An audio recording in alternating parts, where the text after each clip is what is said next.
Good afternoon, everybody. I'd like to welcome you here to St. Mark United Methodist Church under the leadership of Reverend Gary Bernard Williams.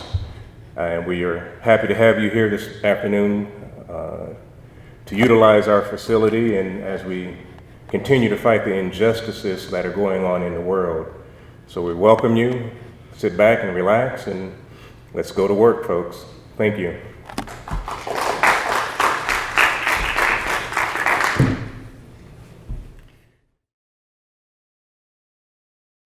Well, we began to come together several months ago. I should introduce myself, by the way. My name is Reverend Frank Wulf. I'm the pastor of the Echo Park United Methodist Church in Los Angeles, and I'm thankful to be a part of this evening. I am part of the group that has been trying for some time to organize here in Los Angeles a religious response to the Trump-Pence regime. And it's a religious response rooted in this fundamental theme, I am my brother's keeper. Tonight we were going to have comments by a number of people. One of them was Ernestine Henning, and I have to say to you that she's not able to be with us tonight because of the fact that her husband has died, and so she is doing the things that she needs to do as she and her family grieve this loss. And so speaking in her place will be Ramona Toliver, and we are thankful that she is here. Ramona is a member of the Ward African Methodist Episcopal Church, a leader in that congregation, and we're thankful that you will be here tonight to bring words. And Michelle Chai, yes, will also be speaking. And Michelle is a member of the Revolution Club and of the Revolutionary Communist Party, and so we will also welcome some of her thoughts and her ideas as well. We came together several months ago to begin to ask, what is the role of the religious community? And as we began to toy with what that would look like, what it would mean, how do we struggle together, how do we begin to get religious voices involved in this important work of addressing fascism and addressing the growing power of the Trump-Pence regime, the thought that came to our mind was this quote that came out of the 4th chapter of Genesis. And that quote out of the 4th chapter of Genesis was, "Am I my brother's keeper?" This is the word that Cain says to God following the murder of his brother Abel. Am I my brother's keeper? With the implication being, at least in the way the story is told in the book of Genesis, that God should be taking care of Abel. It's not Cain's job. God should be taking care of Abel. And we have thought all the way down through the ages, religious people have, that is not exactly how the Bible calls us to look at it. It's not how we look at it ourselves, but rather the answer to Cain's question is simply yes. We are our brother's keeper. It's not something where we as human beings can step back and we can abdicate responsibility for people in this world, hoping that some divine presence, whom we call God, is going to intervene directly in the world in order to take care of people like Abel, to take care of people who are on the bottom side of history, to take care of people who are put on the margins, to take care of people who are under attack. That as often as not, and certainly within progressive religious circles, we've come to this understanding that God does not work most of the time through these spiritual means, these magical, miraculous means to make a difference in the world, but that God most of the time works through people who have faith, through people who follow the way of faith. And that people who have bought into the notion of what in the Christian tradition Jesus says that the two great commands are to love God with our whole heart, soul, mind, and strength, and then to love our neighbor as ourselves. And you can't do the first one, loving God, without also loving your neighbor. In fact, it's loving our neighbors which puts actual legs to the love of God. And so if we are going to be true to our religious faith, and I know that not everybody listening to tonight's broadcast is necessarily going to be a person of faith, but for those of us who are people of faith, it's this belief that our faith has to work itself out in action. And we have to be engaged actively in the work for justice so that when we see immigrants being turned back at the border, when we see people being sent back to places where we know they're going to face persecution and possibly even death, when we see immigration policies based upon religion and ethnicity, when we see policing policies that are brutal and that demonize certain groups of people at the expense of others, we know that African American and Latino people are much more likely to be incarcerated, much more likely to experience violence in relationship to law enforcement, for example. And we know that when policies from the national government are actually making this happen, making it easier for this to happen, when the national government is pushing policies that'll make it easier for white supremacy to rear its ugly head in this country once again, that we cannot just simply sit idly by and gather together in our churches and pray for God to do something to stop it, but that we have to do something to stop it. And so that's where this I am my brother's keeper movement has begun. It's with this conviction that the life of faith is a life of action. It's a life of prayer, yes, but it's a life of prayer in action. It's when we get up and we actually put feet to the road, we march. It's when we get up and we actually put our bodies in the way of injustices that are taking place. It's when we actually begin to treat people as human beings, even if it's going to cause us some kind of harm. It's the life of faith has to be a life of action. And so we cannot just simply stop by saying, am I my brother's keeper? We have to go to the next part, which is the answer, yes, I am my brother's keeper. And at this particular point in time, we have in power, not just in this country, but in countries around this world, this emerging fascism. This fascism which is built upon repression, this fascism which is built upon demeaning certain groups of people, this fascism which is built upon trying to strengthen those who are already in power, this fascism built on xenophobia, then we have to say no, but we have to do more than say no. We actually have to try to stop it. And that is where we are today, is how do we as a religious community actually try to stop it? We have the history of the church in Germany in World War II, in the years leading up to World War II. National Socialism co-opted the church in Germany. So we had what was called the German church. And it was a German church that pledged allegiance to the Fuhrer. But there was a group of people who said no, that they could not pledge allegiance to the Fuhrer. The confessing church movement in Germany, which actually joined the resistance against the rise of National Socialism, which joined the resistance against Hitler. Some of the leading figures in the confessing church movement in Germany were involved in efforts to try to push Hitler out of power. Some even went so far as to be involved in efforts to assassinate Hitler. Dietrich Bonhoeffer went to the gallows because of the fact that he was accused of being one of those people who worked so very hard to get Hitler out of power. And so what we're not advocating assassination. Don't get me wrong, but we are advocating for church people to stand up and to say no, and to begin to put our bodies on the line to bring an end to the horrors that the Trump-Pence regime is bringing upon the world, and to stop this consolidation of power that is already taking place. Doing it not just in the name of ideologies of various kinds, but to do it also in the name of the very faith that we profess and that we say informs us. Well, I'm going to stop talking for a moment, and I'm going to invite Ramona up to speak and to say a few words.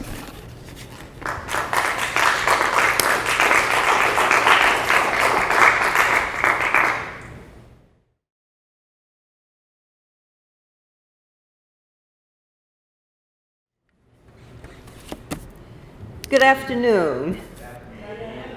I will say from the outset, I am not a speaker. I am here because Ernestine could not be here and I needed to stand in the gap. I am a feeler, and I am going to try to convince people out here that if you feel strongly enough about what is going on, you will make a decision to get up and do something and say something. I am a child of the 60s. That's what I call myself. I grew up at a time when the civil rights movement was going on, and there were things that I never knew about my father, who happens to have been a Baptist preacher. So I am a child of the civil rights movement and a child of a preacher, PK as we call it. My father, I found out during the last week of his life, some of the things that he did in the civil rights movement. Namely, growing up in a rural area of Virginia, we were about 50 miles from the nearest town. And I knew at some level that my father was always gone from home at night making trips, that we, his 5 children, had no idea what he was doing.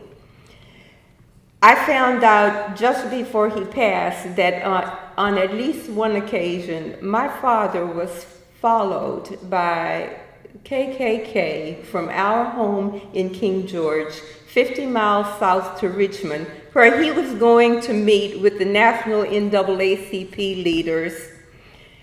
And the only reason he survived, we had party phone lines. So this is how the KKK knew my father was going to Richmond, but it's also how some of the Masons knew that they were going to follow him to Richmond. And he was convinced that the only reason he survived was because the Masons followed the KKK, who was following him, and that's the only way he made it to Richmond. I also found out that at his funeral that he was instrumental not only in getting the first African American high school in our county, but that he was instrumental in integration in 3 other counties surrounding our county. My father, many times on Christmas Day or the big holidays, Christmas Day, Thanksgiving, New Year, somebody would come knocking at the door. My father would get up and go to the door, and suddenly he would disappear. And later on, my mother would say, he's gone to take somebody who doesn't have a ride someplace, or he's going to give money to somebody who needs it, or he's going to help somebody who's in trouble. Well, as a youngster, those things didn't resonate well with me. I wanted my father home Thanksgiving, Christmas, New Year's, and all the other holidays. What my father was doing was being his brother's keeper.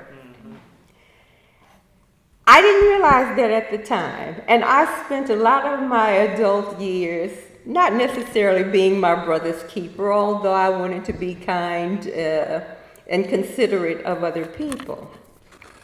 But I will tell you that when I heard that here in Los Angeles, parents were being snatched away from their children because they were not citizens, when I heard that there were raids being held in places of employment, people were being snatched away, when I looked at the whole list of things, some of which Frank mentioned, and I know you know the litany, taking away people's rights, being at verbal war with many nations, ripping children from their parents, I said, it is time for me to get up and take specific action in terms of being my brother's keeper, because it hurts my heart to see that these things are taking place, to hear of all the atrocities that are being committed, and to know that we're being led by someone who seemingly has no care whatsoever for his brother's keeper.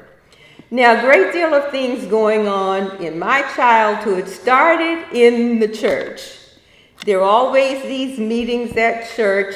The NAACP movement had a place in the church. Everything of importance to the community started in the church.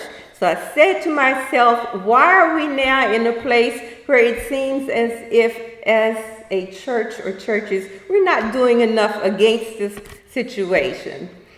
Ernestine mentioned in one of our earlier meetings that we need to, on a Sunday morning or Saturday morning, as it were, every church in the city to be together and moving in the streets. When you think of all the people that there are in all of the congregations, if we all said, I am my brother's keeper, we could make a collective effort to get out and do something to change the situation we're in.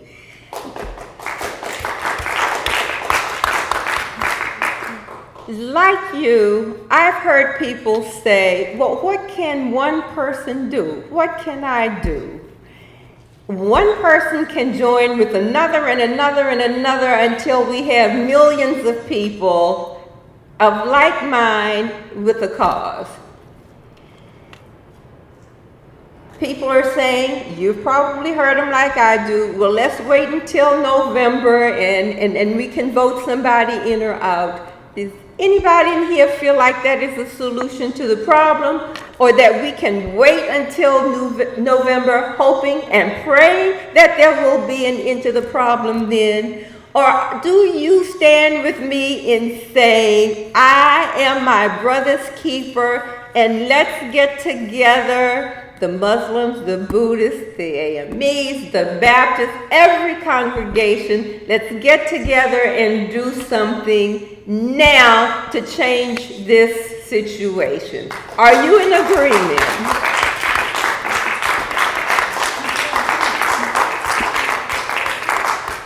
In that case, I invite you, all of you here in this room and all of you listening out there, let's all, come on, join me. Don't be afraid. Put your feet to the march starting now. Thank you.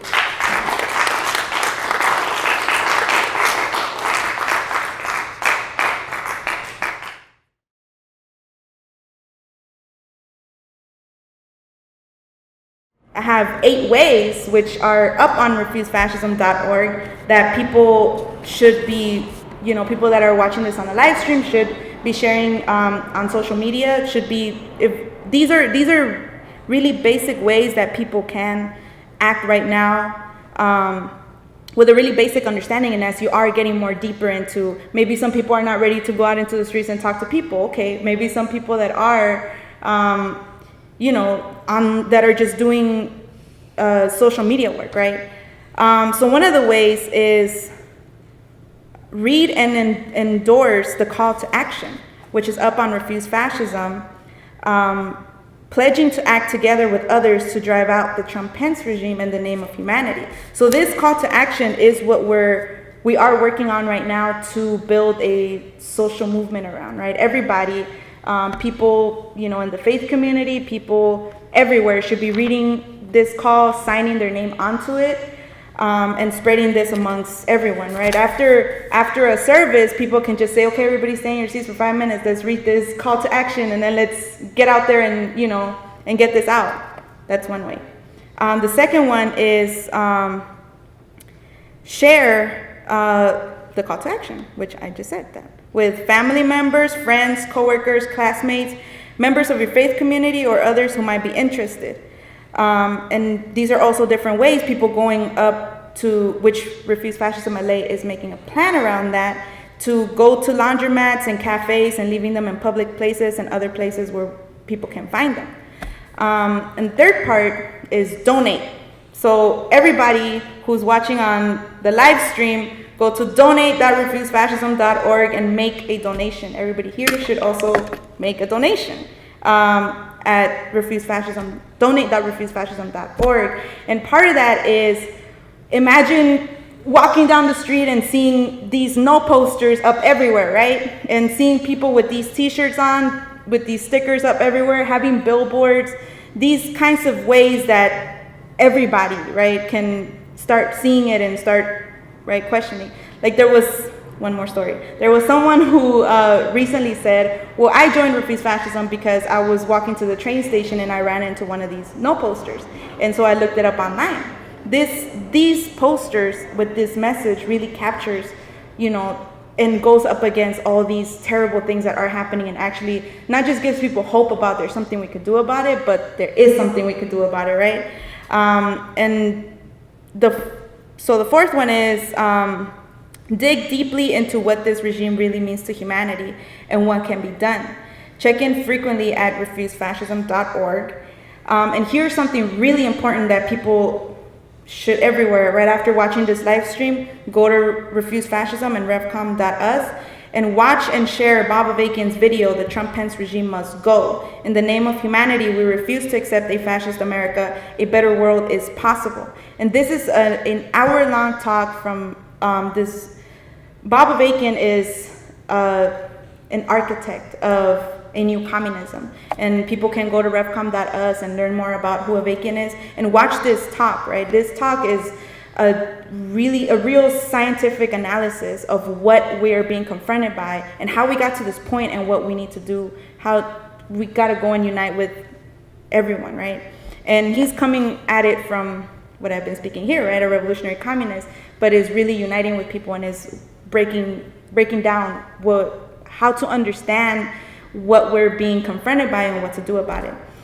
So that's something really important that people should watch, spread, get into, host a screening at your home, right? If you have friends that have these questions, just put it on your TV, on your computer, call your friends, have some pizza and watch it,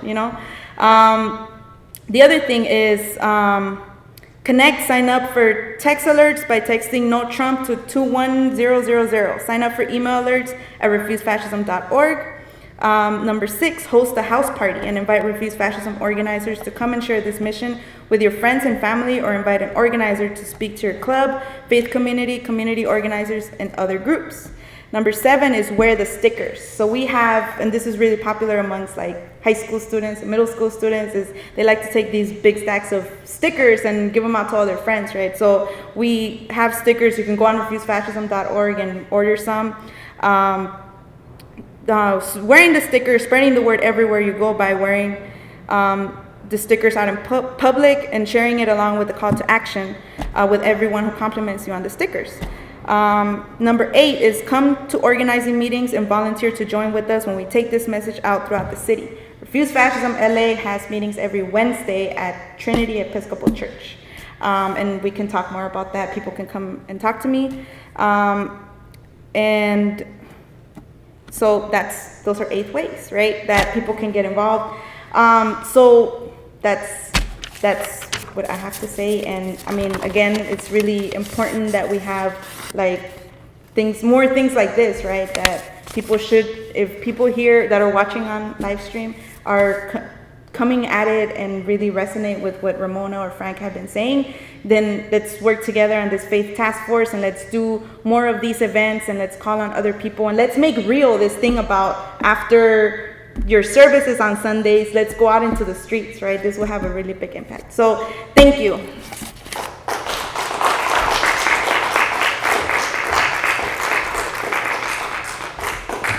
Thank you, Michelle. And thank you, Ramona, as well. It's been very good to hear both of you and what it is that you had to say and the inspiration to actually go out and put our boots on and begin marching in the streets to do something. Faith is not about doing nothing. Faith is about doing something. And clearly within the religious environment in this country, at this particular point in time, maybe even worldwide, we essentially have a choice about what kind of a religious community we're going to be. Because the fallback in this country when it comes to religion, when it comes to voices of faith, is essentially the side that is probably best represented by the Franklin Grahams of this world. The side that declares that Donald Trump is the anointed of God, and that Donald Trump is the one who has come here to do God's will in the world, to use God as a tool to push oppression, to push to push the attack on women's rights, to push the attack on LGBTQ rights, to push the attack against ethnic minority persons and immigrants in this country, to begin to move this country in a much more authoritarian, fascist kind of direction. That is one form of religion in this world, and yet we know that the religious community is huge, and the community of good-hearted, good faith people who understand that faith is about working for justice. This is a huge community, but we don't have the attention of the media in the same way that right-wing Christianity does. And what that means is that we're only going to get heard when we speak very, very loudly, when we make people listen to what it is that we have to say, when we say that there is another way to look at faith than the way that we're often portrayed. Religious people do not have to be created in the way that they are so often portrayed in the media in this country. We don't all have to be the followers of Franklin Graham. We don't all have to be, we're not all right-wing Christian fundamentalists. We're not all Mike Pences in the way in which we approach faith. There is a very, very different way of looking at faith. There's a very, very different way of looking at Christian faith rooted in the teachings and the practices of Jesus rather than the perversions that have been piled upon it over the ages. So we do encourage the faith communities to speak, to march, to speak loud, to make sure that we are in fact heard, and not just the Christian religious community, but the Muslim Christian community, the Buddhist Christian community, the Jewish Christian community, the Baha'i, the Sikh Christian community. Did I just say what I thought I said? The Buddhist Christian community? I'm sorry. Let me try that all over again. The Christian community, the Buddhist community, the Muslim community, the Jewish community, the Sikh community, the Baha'i community, we all have a voice. We all have a powerful witness for justice coming out of our own traditions. And I encourage us to dig deeply into those traditions to find the basis for being able to say no to the Trump-Pence regime and yes to something better, something different. We may not see it, but we know that there is something better, something different, something more just awaiting for us. It's not just waiting for us, we have to work for it.